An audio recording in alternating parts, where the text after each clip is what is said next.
नमस्कार। तो mentor school से मैं शिशुपाल सर आप लोगों को आज केमिस्ट्री के चैप्टर सेकंड पदार्थ का वर्गीकरण जो कि क्लास 9th का सिलेबस है उसको हम पढ़ाने वाले हैं, ठीक है ना। तो इसमें हम रासायनिक संरचना पर आधारित कुछ वर्गीकरण के बारे में सबसे पहले हम पढ़ेंगे, ठीक है, जो कि आपके पुस्तक भारतीय वन में दिया गया है। ठीक है, देखिएगा इसमें सबसे पहला है, आपका सिलेबस में भी यही है। तो इसमें क्या है, तत्व क्या होता है। तो शुद्ध पदार्थ जिन्हें विभाजित नहीं किया जा सकता उसे क्या कहते हैं, वो तत्व, जैसे हाइड्रोजन, तांबा आदि। यौगिक क्या है बाबू, निश्चित अनुपात से बने पदार्थ जैसे जल या नमक, ये सब क्या होता है बाबू, यौगिक होता है। मिश्रण क्या होता है, दो या दो से अधिक पदार्थ का मेल, इसके दो प्रकार होते हैं। मिश्रण कितने प्रकार, दो प्रकार होता है। समांग मिश्रण, जैसे वायु नमक का मिलियन मिश्रण की क्या है बाबू, समांग मिश्रण। विषमांग मिश्रण जैसे कुहासा बारूद, ये सब क्या है, विषमांग मिश्रण। कोई दिक्कत है। आगे देखिएगा तत्व, मुख्य रूप से अब देखिएगा तत्व क्या होता है। वह शुद्ध द्रव्य पदार्थ जिसे किसी भी विधि द्वारा सरल द्रव्यों में विभाजित नहीं किया जा सकता, क्या कहलाता है बाबू, तत्व कहलाता है, ठीक है ना। तत्वों की कुल संख्या 11 से अधिक तत्व, 111 से अधिक तत्व हैं। उनमें से 92 प्रकृति है, बाकी जो बच गया वो क्या है, संश्लेषित है। संश्लेषित मतलब क्या होता है, जिसमें हम क्या करते हैं, लेबोरेटरी में बनाते हैं, ठीक है ना। अब तत्व की विशेषताएं क्या होता है, देखिए वो यह एक प्रकार के परमाणु से बना होता है। दूसरा है अन्य तत्वों के गुण इसके गुण से भिन्न होते हैं। समझे बात को बाबू। अगला पॉइंट है तत्वों का वर्गीकरण। ये क्या होता है बाबू, तत्व मुख्यतः 3 प्रकार के होते हैं, धातु, अधातु और उपधातु। देखिएगा धातु, अधातु और उपधातु क्या होता है। धातु में देखिएगा कि धातुओं के गुण क्या होता है। इसमें सबसे पहले धातुई चमक होता है। इसमें विशेष प्रकार का एक चमक होता है। चालकता कैसा होता है, ये ऊष्मा एवं विद्युत का सुचालक होता है। प्रकृति इसका कैसा होता है बाबू, किस प्रकार का होता है, किस प्रकृति का होता है, ये आघात वर्धनीय और तन्य होता है। समझे बात को बाबू। तो इस पर घात करोगे तो ज्यादा जल्दी चकनाचूर नहीं होएगा। समझे बात को बाबू। अवस्था का होता है, कमरे के ताप पर ठोस होती है।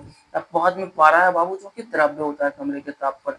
उदाहरण के लिए तत्वों को एक बार तत्वों को सोडियम, पोटेशियम, जस्ता, तांबा, लोहा आदि। समझे बात को, कोई दिक्कत है नहीं। आगे देखिएगा कि अधातु के गुण क्या होता है। इनमें कोई चमक नहीं होता है। अब बाद में आयोडीन है, आयोडीन में चमकीला होता है, लेकिन ये क्या है बाबू, अधातु है। चालकता, ये ऊष्मा और विद्युत के क्या होते हैं बाबू, वो चालक होते हैं। क्या होते हैं, वो चालक होते हैं, मतलब इसमें भी ऊष्मा और विद्युत आगे की तरफ गमन नहीं करेगा, ठीक है बाबू। आगे यौगिक, यौगिक क्या होता है, थोड़ा सा इसके बारे में हम देखेंगे।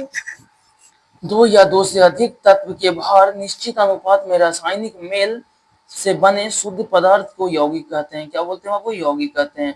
उदाहरण के लिए देख लीजिएगा जल H2O, NaCl और CO2, ये सब क्या है बाबू, यौगिक है, जो कि एक निश्चित अनुपात में मिला हुआ है। इसका प्रमुख गुण क्या होता है, इसका अभिन्न अंग क्या है, इसके तत्वों को भौतिक या रासायनिक विधियों द्वारा अलग नहीं किया जा सकता।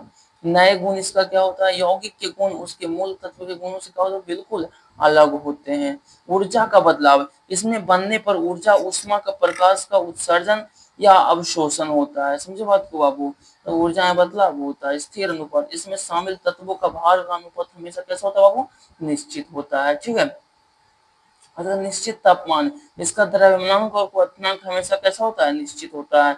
समान रूप, यौगिक पूरी तरह से क्या होता है, समान, अर्थात एक समान पदार्थों से बना होता है, ठीक है। तो ये हो गया यौगिक। आगे पढ़ेंगे बाबू हम मिश्रण। क्या पढ़ेंगे हम, मिश्रण। मिश्रण में देखिएगा दो या अधिक पदार्थ को किसी भी अनुपात में मिला देने से बना जो पदार्थ बनता है मिश्रण कहलाता है। इसमें अवयवों को भौतिक तरीकों से अलग किया जा सकता है। समझे बात को बाबू। आगे बाबू समांग मिश्रण, हर हिस्से में बनावट एक जैसी होती है, जैसे पनीर और चीनी। क्या होता है वो, समांग मिश्रण होता है। विषमांग मिश्रण, बनावट अगर अलग अलग होगा और कण साफ दिखने वाले होंगे तो क्या होगा, वो विषमांग मिश्रण, जैसे बालू और नमक का मिश्रण, ठीक है बाबू। अब देखिए तत्व और यौगिक में अंतर है। तत्व में और यौगिक में तत्व होता है जो विभाजित नहीं किया जा सकता, रासायनिक विधि से इसे क्या तोड़ा जा सकता है यौगिक को। यह एक ही प्रकार के परमाणु से बना होता है, जबकि यौगिक अलग अलग प्रकार के परमाणु से बना होता है। यह सूक्ष्मतम कण सबसे छोटा कण परमाणु होता है, जबकि यौगिक का सबसे छोटा कण अणु होता है, ठीक है ना बाबू। अब देखिएगा मिश्रण के प्रमुख गुण क्या होता है, इसके बारे में थोड़ा सा हम देख लेते हैं। आसान अलगाव, इसे अवयवों को भौतिक विधि जैसे छानना, चुंबकीय विधि से अलग किया जा सकता है। कोई ऊर्जा बदलाव नहीं, इसमें बनते कोई समय, कोई ऊष्मा का प्रकाश का पैदा या शोख नहीं किया जाता है, मतलब कोई प्रकाश का जरूरत नहीं होता है। अनिश्चित अनुपात व तापमान, अवयवों का अनुपात और उबलने और पिघलने का तापमान निश्चित नहीं होता है। समझे बात को बाबू। इसमें देखिएगा मिश्रण के भौतिक प्रकार क्या होता है, ठोस जैसे चीनी प्लस बालू का मिश्रण, ठोस द्रव्य पानी प्लस नमक का मिश्रण, ठोस गैस मिट्टी प्लस फंसी हवा का मिश्रण, द्रव्य गैस पानी में घुला ऑक्सीजन, गैस हवा वायु। समझे बात को। वायु में बहुत सारा गैसों का मिश्रण होता है, द्रव्य तेल और पानी का मिश्रण। ठीक है।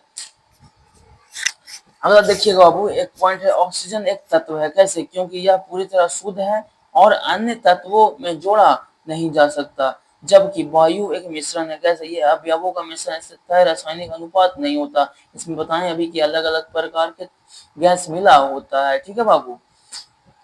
अब देखिएगा मिश्रण और यौगिक के सामान्य नियम। गुण क्या होता है? यौगिक के तत्वों के गुण गायब हो जाते हैं, मिश्रण में अवयवों का गुण कायम रहते हैं। समझे? यौगिक में तत्वों का गुण गायब हो जाता है, बदल जाता है, जबकि मिश्रण में कायम रहता है। संगठन, यौगिक का संगठन निश्चित होता है, जबकि मिश्रण का अनिश्चित होता है। पृथक्करण, मिश्रण के अवयवों को यांत्रिक विधि से अलग किया जा सकता है, जबकि यौगिक के अवयवों को नहीं किया जा सकता। क्वथनांक क्या होता है? मिश्रण का क्वथनांक निश्चित नहीं होता है। ठीक है बाबू। देखा मिश्रण और यौगिक, पहले तत्व और यौगिक थे, मिश्रण यौगिक। यह दो या दो से अधिक शुद्ध पदार्थों को किसी भी अनुपात में सिर्फ मिलाने से बनता है, जबकि इसे एक निश्चित अनुपात में, यौगिक को निश्चित अनुपात में मिलाना पड़ता है। इसके अवयवों को सरल यांत्रिक विधि द्वारा अलग किया जाता है, जबकि इसके अवयवों को यांत्रिक विधि से पृथक नहीं किया जा सकता। इसमें अवयव अपने मौलिक गुण पर कायम रहते हैं, अंततः मिश्रित गुण इसके अवयवों के गुण के औसत होते हैं। इसके गुण अवयव के गुणों का सर्वथा भिन्न होते हैं। समझो तो? यह समांग विषमांग हो सकता है, जबकि यह हमेशा क्या यौगिक समांग रहता है। इसके द्वारा बने नया पदार्थ नहीं बनता है, इसके बनने में कोई नया पदार्थ नहीं बनता है, जबकि अवयव की भिन्न यह एक नया पदार्थ बनाता है। इसके बनने में ऊर्जा का परिवर्तन नहीं होता, जबकि इसमें परिवर्तन अवश्य भावी मतलब अवश्य होगा। समझे बात को। इसमें द्रव्यनांक, क्वथनांक या आदि गुण निश्चित नहीं होते हैं, जबकि इसमें क्या होते हैं, निश्चित होते हैं बाबू। इसमें दो या दो से अधिक प्रकार के अणु विद्यमान होते हैं, लेकिन इसमें एक ही प्रकार के अणु से बना होता है। मिश्रण का घनत्व अवयवी घन पदार्थों के घनत्व का औसत होता है, जबकि यौगिक का घनत्व अवयवी पदार्थों के घनत्व से भिन्न होता है। तो देखिएगा जल एक यौगिक है, मिश्रण नहीं। इसके बारे में थोड़ा सा देख लीजिए। इसके अवयवों के भौतिक विद्युत छन्नक द्वारा अलग की नहीं किया जा सकता। समझे? जल के अणु H2 और H2 और O2 से भिन्न होते हैं। समझे बात को। इसमें बने प्रकाश ऊष्मा का उत्सर्जन होता है। इसमें भार का अनुपात हमेशा स्थिर 1:8 रहता है। इसका क्वथनांक हमेशा 100 डिग्री सेल्सियस से निश्चित होता है। इसलिए जल क्या है बाबू? एक यौगिक है, मिश्रण नहीं है। समझे बात को। उपयोग में आने वाले मिश्रण, सबसे पहले देखिए बाबू दूध है। जल बसा प्रोटीन एक प्राकृतिक मिश्रण, शुद्ध पदार्थ नहीं है। समझे बात को बाबू। आगे स्याही, यह जल तथा एक से अधिक रंगों का मिश्रण होता है। मृदु पेय, इसमें लेमन, सोडा वाटर आदि शुद्ध पदार्थों का समांग मिश्रण होता है। टिंचर आयोडीन क्या होता है? यह आयोडीन एथेनॉल का समांग मिश्रण है, जो कीटाणुनाशक में उपयोग होता है। वायु, नाइट्रोजन, ऑक्सीजन, कार्बन डाइऑक्साइड आदि का मिश्रण होता है, जबकि मिश्र धातुएं एक दूसरे धातु के अन्य धातुओं के समांग मिश्रण जैसे पीतल, तांबा, जस्ता मिश्र धातु से बना होता है। अगला देखिएगा बाबू, मिश्रण के अवयवों के अलग अलग करना। ठीक है। इसमें बहुत सारा विधि, हाथ से चुनकर, चलनी से चालकर, ये सब बाबू हम अगली क्लास में करेंगे। आज के लिए इतना ही, फिर वीडियो लंबा हो जाएगा। फिर हम अगले क्लास में मिलते हैं सेम इसी टॉपिक के साथ। आज के लिए इतना ही, धन्यवाद। मैं Shishupal sir, mentor school institute से। अगर कोई बच्चा ऐसा नया है जो इस चैनल को सब्सक्राइब नहीं किया है, कर दीजिए। रेगुलर आप लोगों को वीडियो मिलते रहेगा, तो मन लगा करके पढ़ते रहिए। धन्यवाद।